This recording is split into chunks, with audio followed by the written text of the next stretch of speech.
Okay guys, so I'm back. So I've joined all 6 of my motifs here. And what I'm going to try to do is I'm going to show you how I'm going to attach the main poinsettia motif to each of the 6 sides.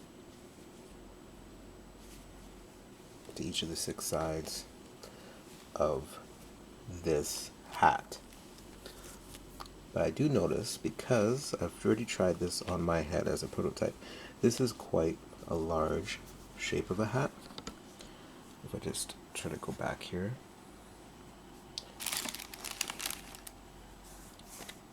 you can see this is quite a big opening. So I can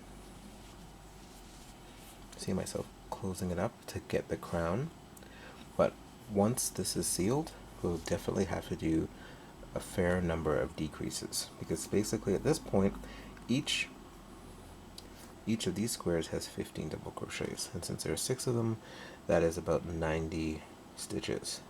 That's quite a large opening. So after I show you how I slip stitch this together, I will show you how I will decrease the hat to make it smaller to fit on the head.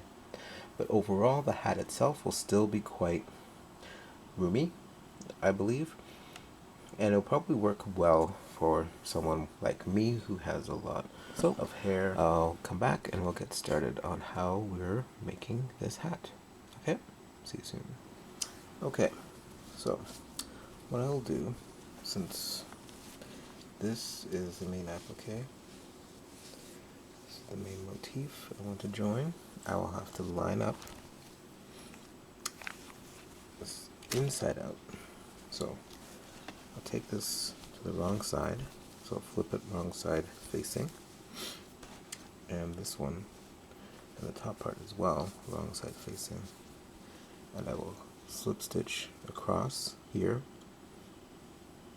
and I'll connect this across. So I'll just get my yarn ready and we'll come back. Okay, so I have my yarn on my hook. So what I'll do is I'll go into this chain loop, and then there's this chain loop at this corner as well. So I'll just put my hook through this one, and then put my hook through this one, and I'll go through top loops. I know some people like to do back loops, but for this one I'll do a top loop just to make for the look I want. Okay, so it's in there, pulling through. I go through both, and then I pull it all the way through there. Okay, let me try to adjust it a bit better. So now I go into the next top loops of this double crochet, and then try to go to the matching double crochet on this side. And with these tails, I'll pull them to the back, put the yarn there, and pull through that, and then I pull through that one as well, and then I'll slip stitch along to that one. So I'm just going to slip stitch along. So I'll go into the next double crochet, the top loops there, and here's the next one here on this side. I pull through there, and I pull through those two, I pull through back on those two, and then I go into the slip to that one. And I go into the next. This will be a little bit easier, I think, for me, because there are 15 stitches on each side of this applique, so I won't have to do as many kind of adjusting to try to make it work. So hopefully they'll line up relatively easy. Okay, so I'm just keep on going along here. I'm going to the next. To the top of this one, next one there. And I go to the next facing. Okay, go to the top of this one, top of that one, pull through the loops of both, and slip into the next, and then to the top, 2 loops of the next stitch here, and pull through there. next stitch, next stitch there, pull through over the top.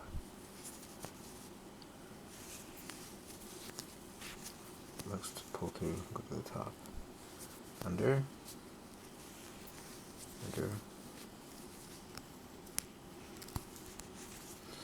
pull to the top there.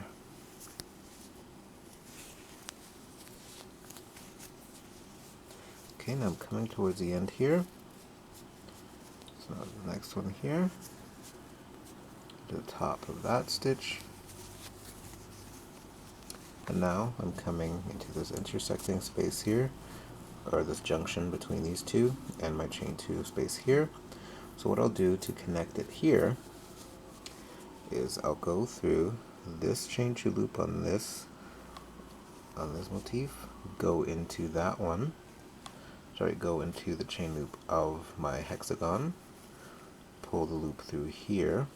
As opposed to going right under it, I'll go into the next loop as well, and then I'll yarn over again, and I'll pull through, and now I have 3 loops on the hook. Now I'll go under there, and I'll pull through those 2. So now at this point, I have it connected at the junction and at that chain 2 space. Now I'll continue going on into the next. Top of the next double crochet on the new square motif. So I go in there, and then I go to the top of the next chain on this side. Pull under through there, pull under through there, under the one, and then I go there. Okay, so this is how it looks so far with this one side joined. I'm going to continue this one all the way around, and I'll show you how I finish it off. Okay, so now I'm almost finished connecting them, each of the motifs. So this is how it looks, very much like a hexagon now. So I'm just down to the last few slip stitches before I go to the beginning join. So now I'll go into the next here. I go into the last one here, pull through, slip stitch here, and now I'm just going to have to slip stitch through the chain 2. And since in the beginning I already did a slip stitch into that one, I'm just going to try to finish this off there. Do one more like this.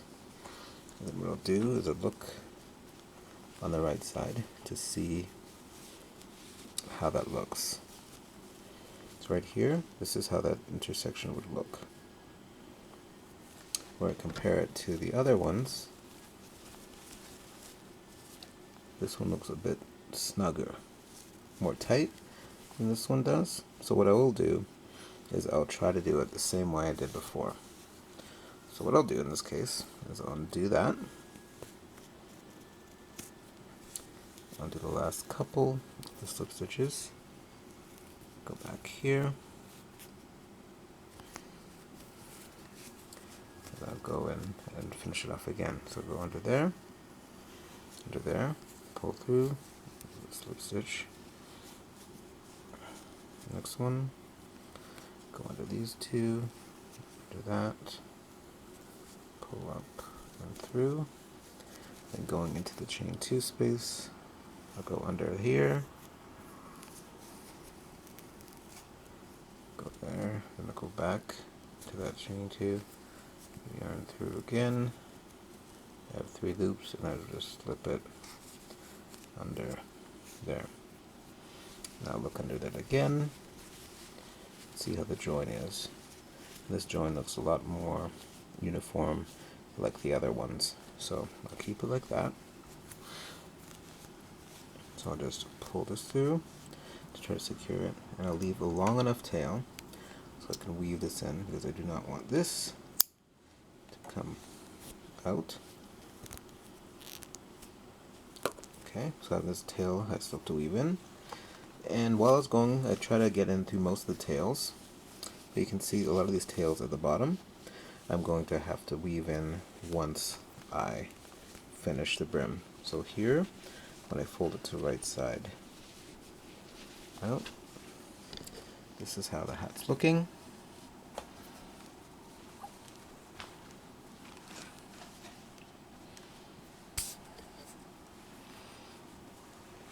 So I really like the way this looks. Very bright.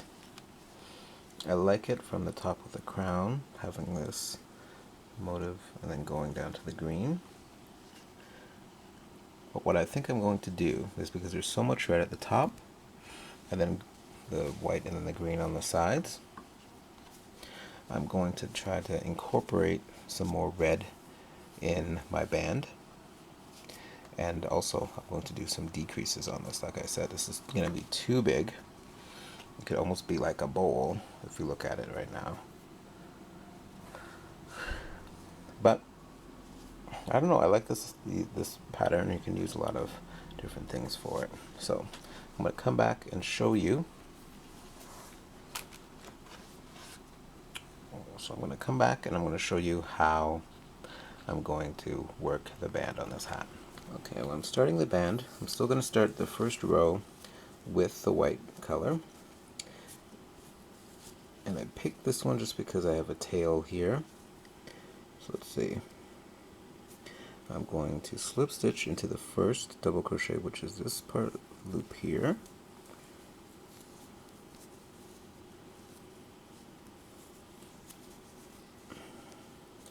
I'm into the first stitch here. So now that I'm in the first stitch, I'm going to work single crochets to decrease. And like I said, I have like basically 90 stitches around. So what I'm going to do is do one single crochet, another single crochet, and then a decrease in the next 2 stitches on the first round, just to try to bring in the hat quite a bit. So what I'll do here is I'll chain 1 on this round, will count as the first single crochet, and then I go into the next stitch. That's the second. And then in the third, I'm going to do a decrease. I'm going to go in there, holding that tail, under, pull up the loop, go into the next stitch.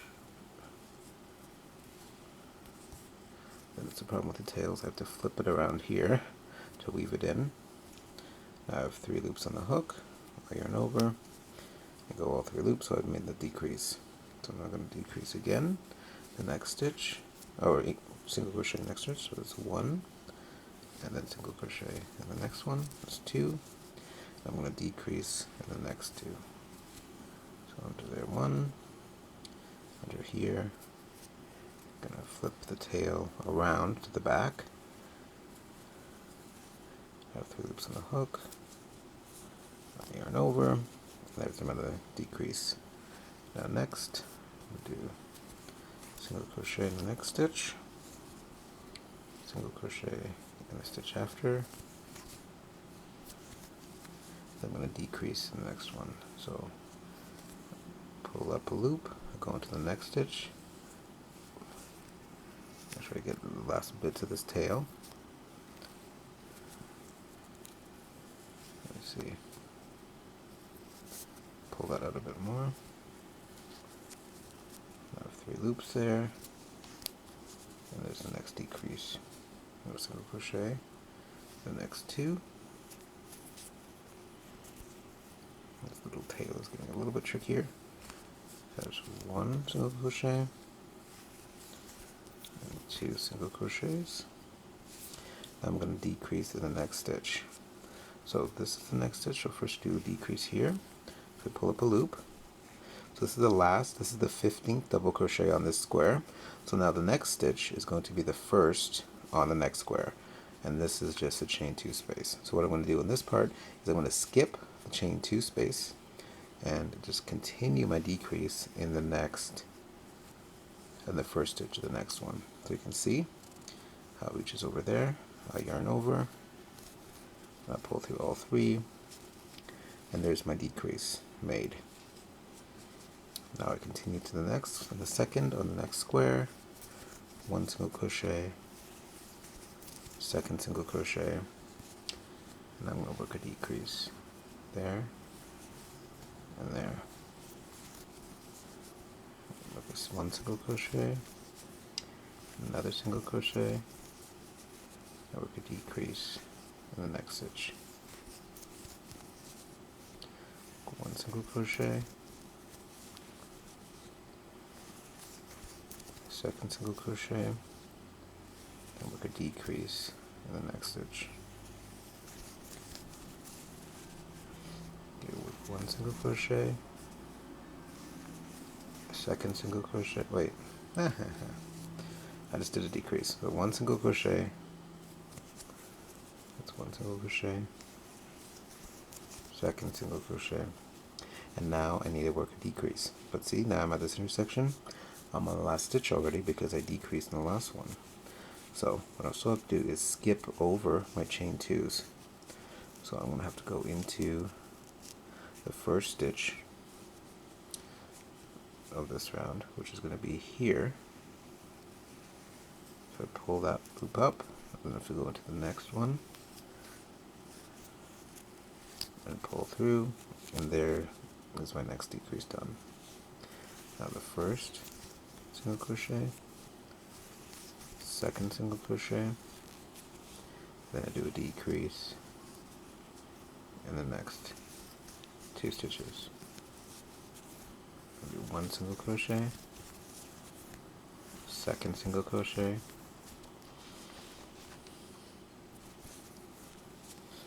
now work a decrease the next two.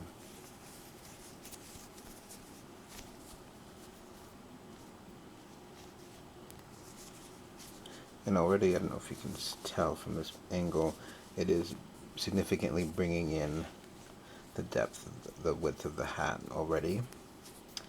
So I'm really happy about that. And then we'll just keep on going. I'll keep on going all the way around, and I'll show you what it looks like after the end of this round. So the last couple here, so I did this decrease, 2 single crochets, and I'm on the last decrease. And since I'm in the last stitch here, I need to go into that first stitch where I did put my first chain 1. So I go down here into that loop, pull up, and there's my last decrease. So at this point, it just brought in the hat quite a bit. Try to show you how it looks now. So now it's curving inwards, so it's brought in quite a bit more.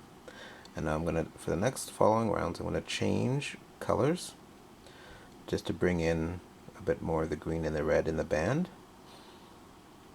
And I'll probably just try doing one single crochet and one in each single crochet just to bring in those colors into the band a bit. Okay, so come back when I show you when I bring the new colors in. So I just slip stitched to the beginning chain 1 just to secure it, and I did a chain.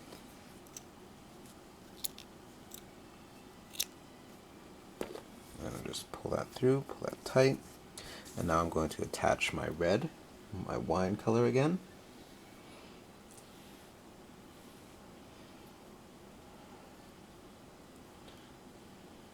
So I'll just do my slip knot.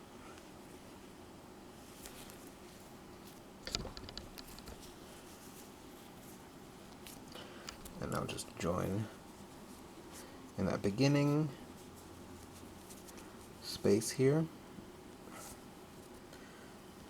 right underneath there. I'm going to bring the tails in under there. I'll slip stitch in, and I'll just do one single crochet in each single crochet.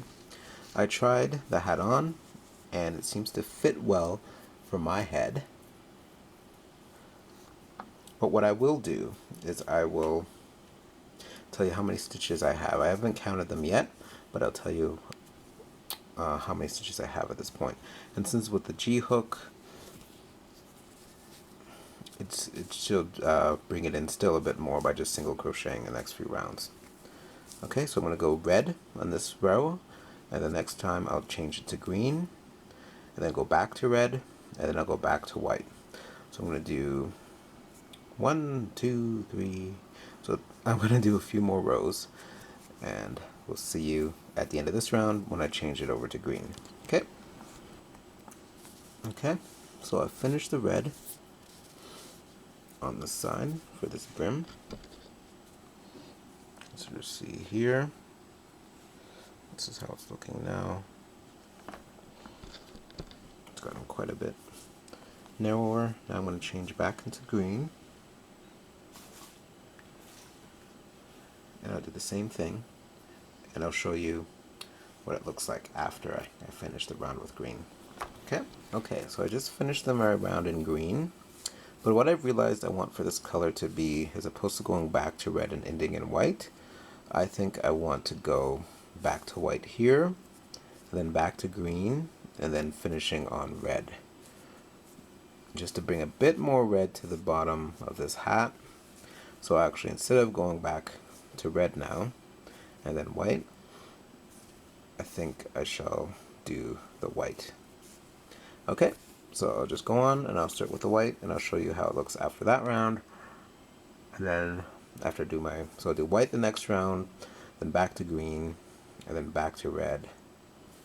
And then I'll show you how it looks at that point. And I think it should be quite a snug band at this point. Okay, we'll see you soon. This must be so funny and frustrating to some people. Briefly, I just decided that this is the end of my band. I didn't want to make it that much more elaborate and keep on continuing on. Generally, this is kind of a freestyled hat because I hadn't fully finalized how many decreases and what the color pattern would be for the band.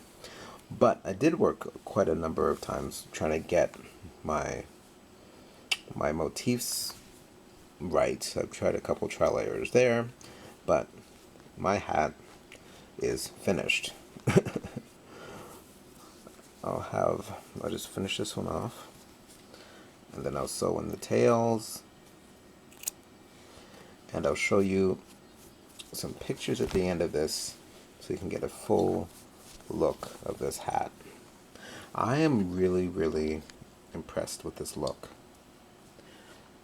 It can be a very, holiday Christmas themed hat, also, or just something very quite floral. You can even say you can make it something a bit more like a springtime hat, depending on the colors that you choose for it.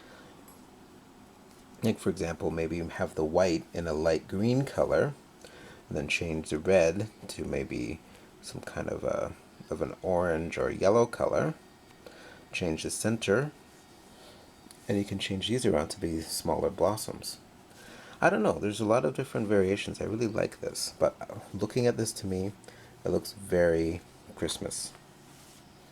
So I thank you guys again for watching the different steps of this process to go from the motifs to stitching them together and to now finally getting the hat formed. So I want to thank you guys again, and we'll see you again next time when I show you how I'll finish off the scarf with this motif. Okay, thanks a lot guys. Bye.